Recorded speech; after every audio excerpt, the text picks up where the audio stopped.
It's dry January. Let's talk about water delivery time.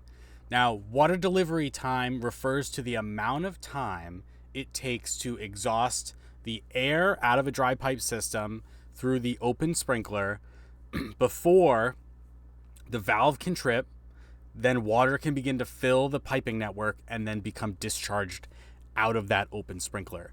Now, it's important to pay attention to water delivery time because that's essentially the amount of time that a fire can sit there and grow after it's already activated a sprinkler before water gets delivered onto it.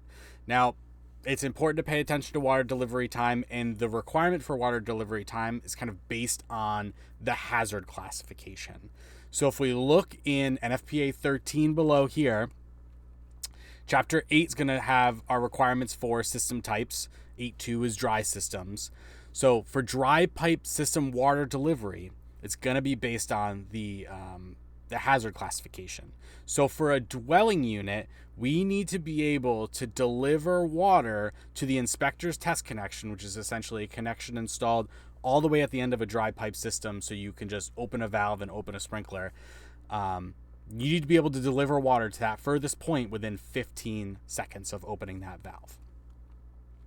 Now, for other systems, that's going to go up to 60 seconds for a single orifice test connection. Now, there are some allowances. If I have a system that's relatively small, it's not more than 500 gallons, then I don't need to meet any water delivery times.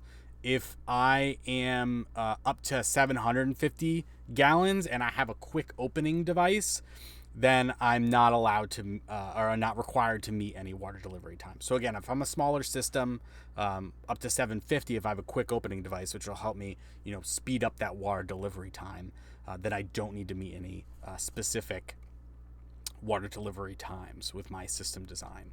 Now I can do calculations. So I can use a listed software to do those calculations.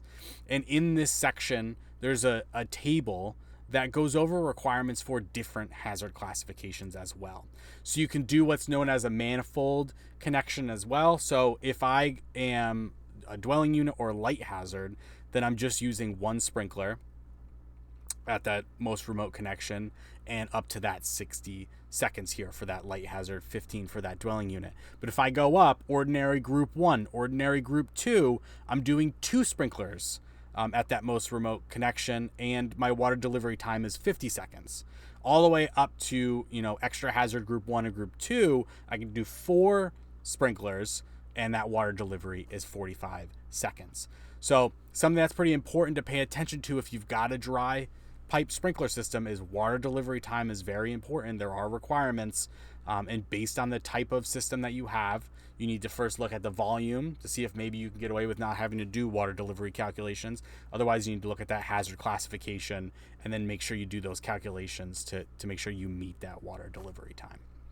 Now, if you're interested in learning more about different types of sprinkler systems, I'm going to post a blog below that you can read. Goes over all different types of sprinkler systems, including, dry pipe sprinkler systems and when they're best used. So go ahead and check that out.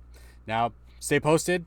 Get some more dry January videos coming up, and I'll see you when those are posted. Thank you.